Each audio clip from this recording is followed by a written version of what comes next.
Hello and welcome to the Clinical Care Options Infectious Disease Podcast. I'm your host, Zachary Schwartz.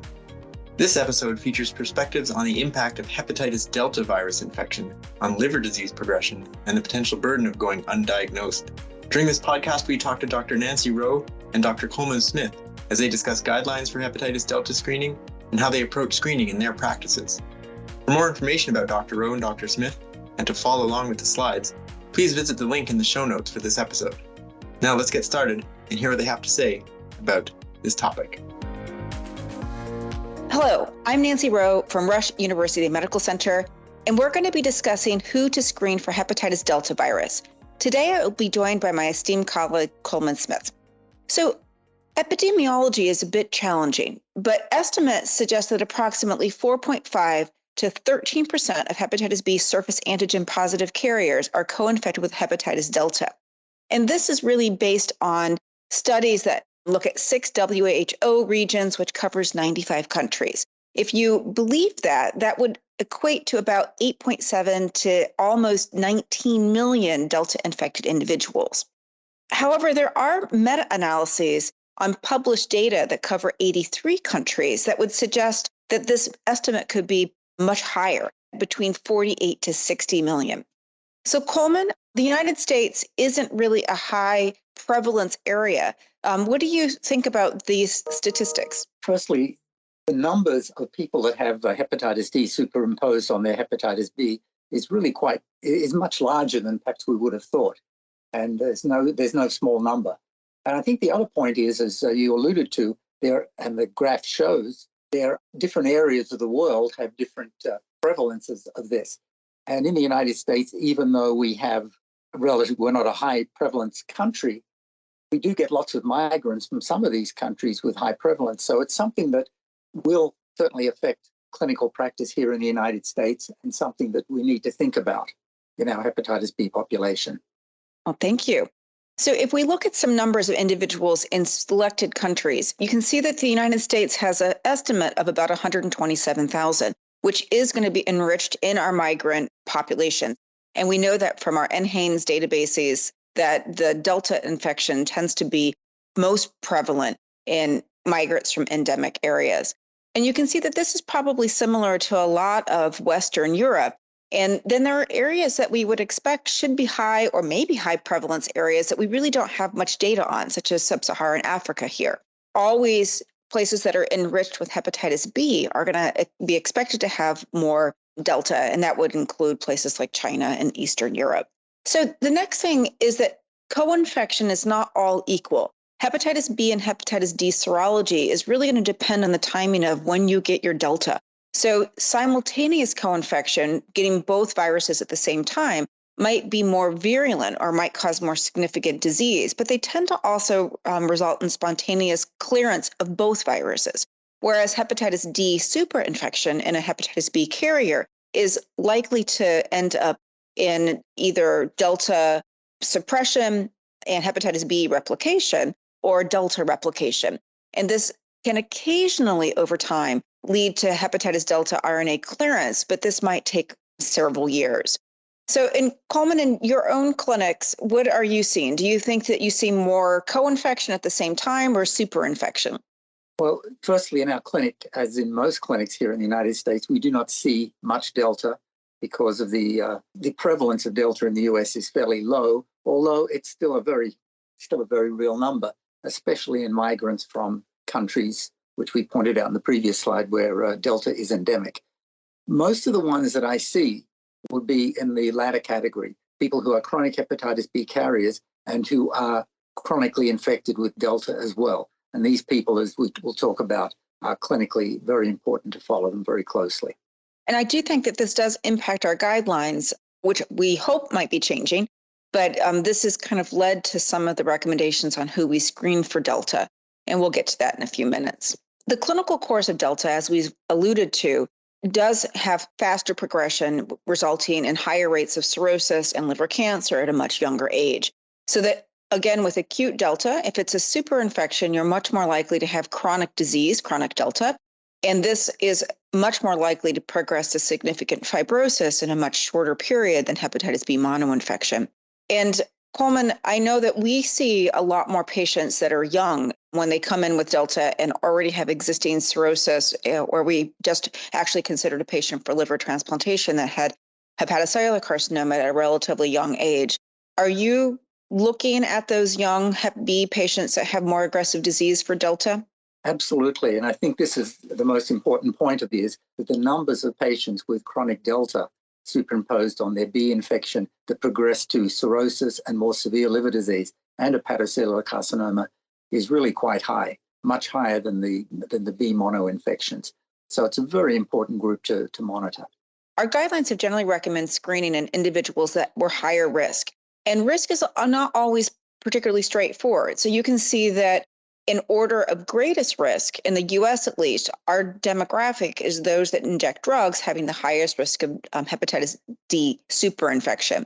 After that, commercial sex workers, men who have sex with men, hepatitis C infected individuals, mostly because of shared transmission, just like HIV infected individuals, and that cirrhosis patients, especially those that are younger. And that's not that cirrhosis gives you a higher risk of Delta. It's that Delta superinfection or co-infection increases the rate of cirrhosis, especially at an earlier age. And then there is a modest amount of risk in hemodialysis recipients just because they are at risk for hepatitis B exposure. Additional factors that are really important to consider, as Coleman has already referenced, are those migrants from endemic countries. And so knowing that you are going to screen or consider the patient in front of you based on where they were born or where their mother might have been born is really important. In those individuals that are not vaccinated, especially that engage in high-risk factors, again, you're going to have a higher risk of acquiring Delta, just like hepatitis B. And although maternal to childhood transmission has been documented, they do think that it has a much lower rate of maternal to childhood transmission than it is with hepatitis B. Although I do think that when we're making some of these statements, the data that actually support that statement is relatively small. I'm going to move now, as I think that it's really important when we're talking about what we think our prevalence is, to comparing the recommendations to looking for Delta. So you can see that there are 4 different guidelines that we use to help identify individuals for screening. The AASLD updated their guidelines in 2018, and they really have risk-based guidelines. So they only recommend looking at Delta infection and hepatitis B surface antigen positive patients who have risk factors, as we just went over. As an alternative, if you have someone who has high ALT but has low or undetectable hepatitis B DNA, here again, they recommend testing for Delta, and they recommend testing for Delta by either getting an anti-Delta antibody or looking directly for the hepatitis D RNA. The European guidelines are much more permissive, and they're from 2017. They really recommend screening all individuals that are infected with hepatitis B, and they don't really tell you how. The APOSL guidelines recommend screening all hepatitis chronic B with chronic liver disease. So again, much more permissive, and those guidelines are from 2016. And WHO really doesn't outline whom to test, but tells you that you should use either that anti-hepatitis D antibody or that Delta RNA. So Coleman, I think that part of our understanding of prevalence is that we tend to screen people that are higher risk. And we might not really understand the prevalence in the US until we have a much more permissive strategy like the European guidelines, where we really are looking for Delta in all of our hepatitis B infected individuals. I would agree entirely. My thoughts are, and this is sort of my teaching to the trainees and so on, is that hepatitis B, any chronic hepatitis B patient deserves to get tested for Delta.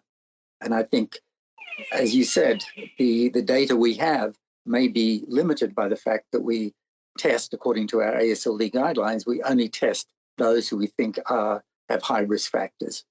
So recognizing that the European guidelines are very permissive, the Barcelona group in 2021 at AASLD presented their data to see how many surface antigen individuals were tested for Delta. This was a retrospective analysis of individuals from January 2015 to May of 2021.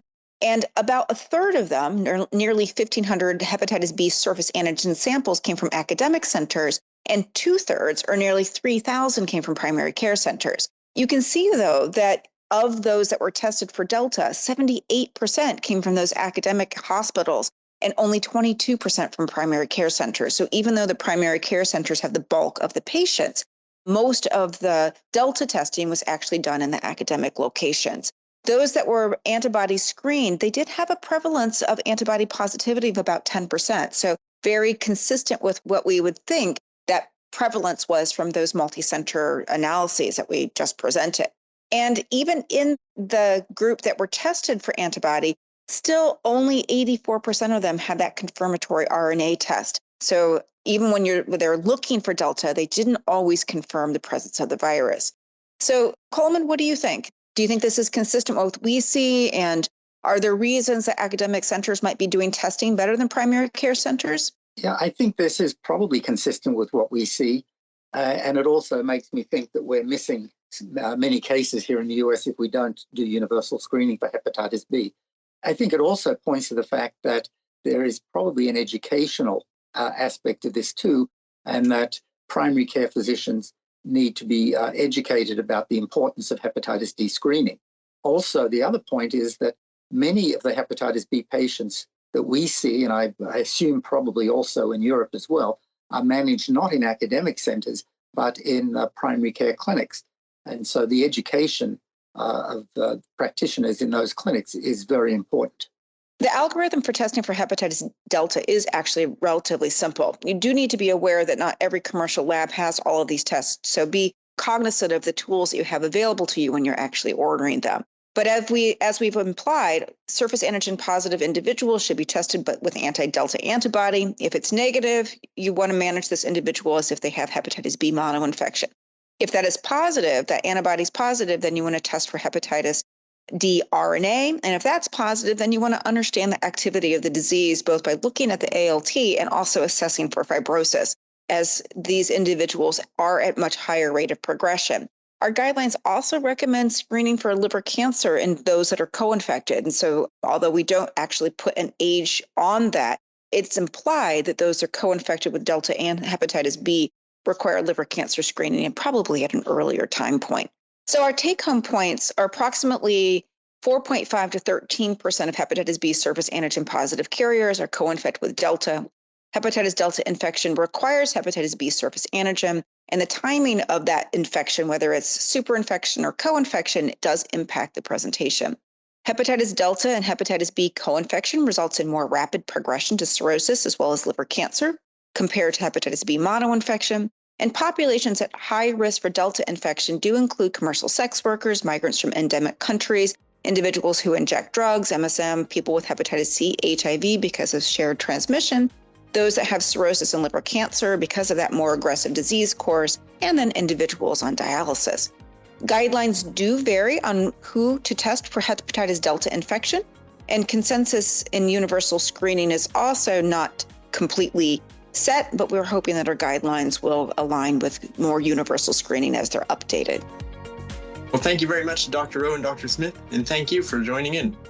To view other parts of this program on the Clinical Care Options website, click on the link in the show notes for this episode.